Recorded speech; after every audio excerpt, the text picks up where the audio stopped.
Back to our earlier top story, the breaking news on the shooting of KASIPUL MP Charles Ong'ondo, where now our reporter Emmanuel To joins us live here by way of phone. Emmanuel, good evening to you. And what have you managed to gather regarding the incident which happened in the evening? Well, thank you very much, Ayub. Definitely a very unfortunate situation.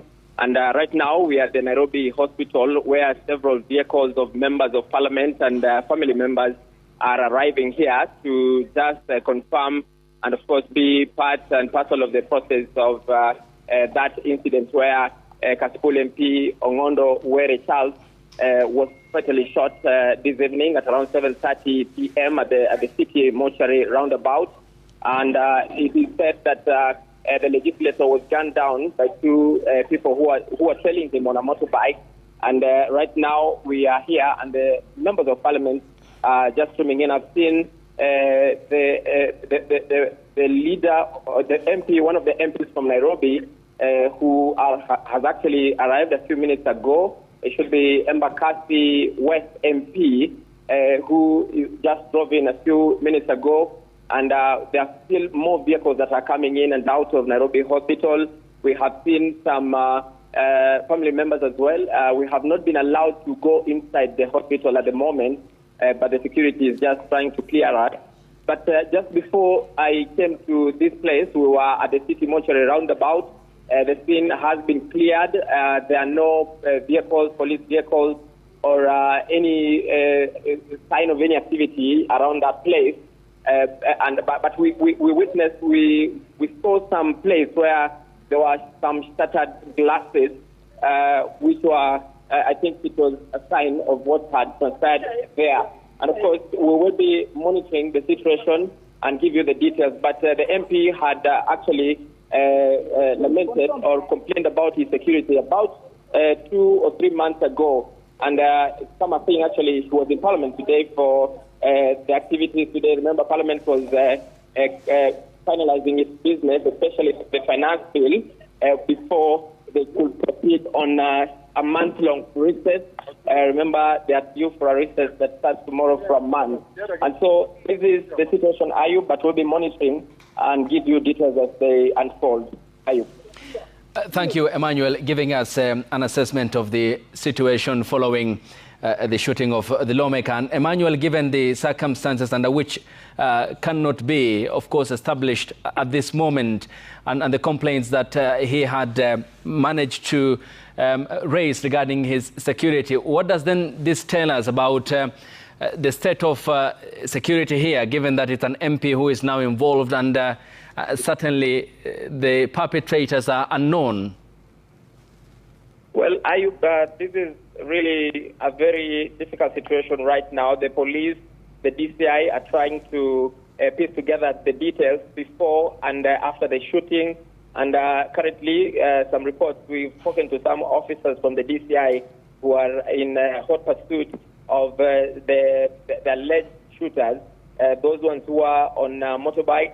But we're waiting to see what else will come out of this process. Remember, there was a time when a member of parliament was shot dead, but it has been quite some time when such a situation has been witnessed. And of course, the story is just breaking. We're still waiting to hear from the security officials to give us a concrete or a comprehensive update, Ayub. Okay. Thanks, Emmanuel. And more details will follow here in the course of the broadcast as he continues to piece together what has happened and the shooting of the lawmaker Charles Ong'ondo. And for KASIPUL, Ong'ondo was being driven in, and it is a royal saloon, a crown royal saloon, that he was being driven in by his driver. According to the PS4 interior, he says he was sitting on the passenger seat, the one that you can actually observe, and the assailants just came straight to him through the and walked and shot at him through that window, the one we're seeing right now, and left him dead. I'm told, according to some of the officers we have spoken to right here, about 6 shots or 6 rounds were shot. Some of them were actually aimed at him, and the 2 people who are on board this car, the driver and of course the bodyguard, were not hurt. And these are some of his documents.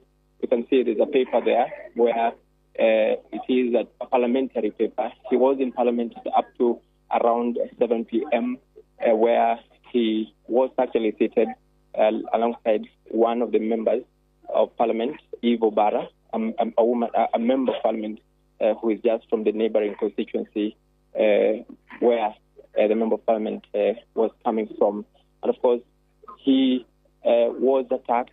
It was something that happened in a very abrupt, rather quick, in a quick succession, because he wasn't in traffic. According to some of the eyewitnesses we have spoken to, he was taking a turn at the roundabout, at the city mortuary roundabout, heading back to Valley Road, where he was actually accosted by the assailants who fired some rounds.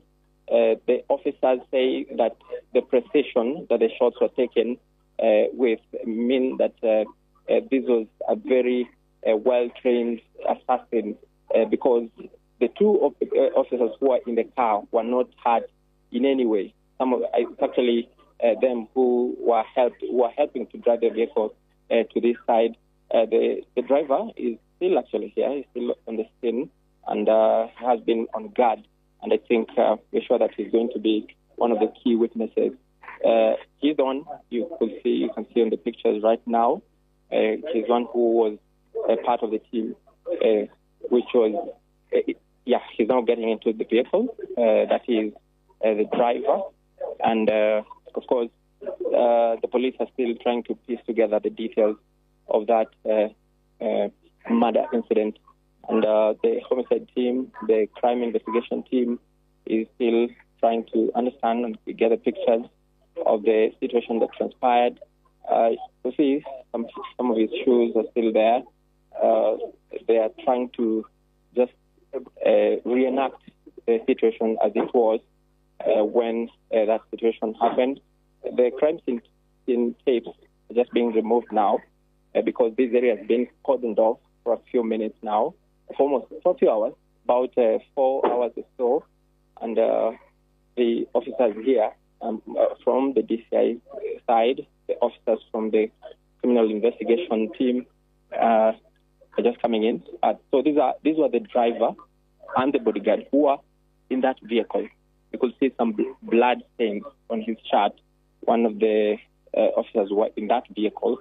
You could see that he was part of the ordeal that happened. The MP was just a few, just a minute or so before, in front of them, when that shooting incident happened. And of course, some members of Parliament are saying it could be politically instigated. It could be something that could have some impact or direction to something that he had reported to the police about 3 months ago in KASIPUL constituency. And of course, you could see that the officers are just showing how it would have happened, because the report, the preliminary report of the investigation is still being pieced together. We have seen the Inspector General of Police, Douglas Kanja, alongside his DCI officer, of course, Mohammed Amin, who are there, and they said they will be giving more details after that incident. Remember, this is Nairobi Hospital. It's just a few meters from where the body of KASIPUL MP Ong'ondo is lying. And this vehicle was driven straight here after that incident. And of course, that is Winnie Odinga, the daughter of the former Prime Minister Raila Odinga. And she's asking questions why these officers are coming into the vehicle, which is still part of the investigation team, something that is still being investigated.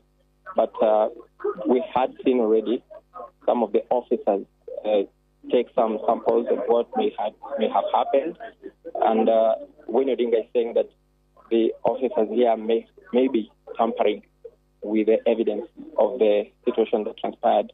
I remember there were about a few shots that were fired from this passenger side, but the driver and the bodyguard were not hurt, they were not injured in any way, and they're still here to give some of the updates.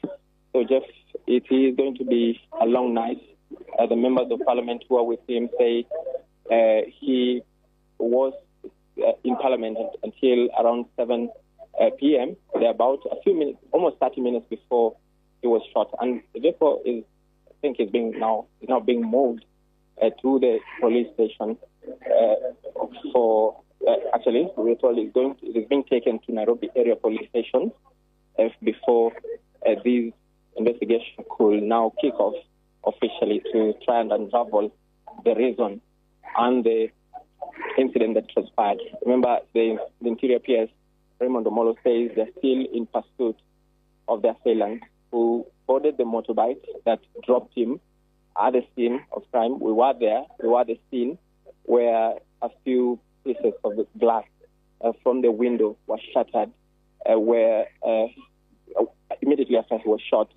And there's still varied different accounts of what actually transpired.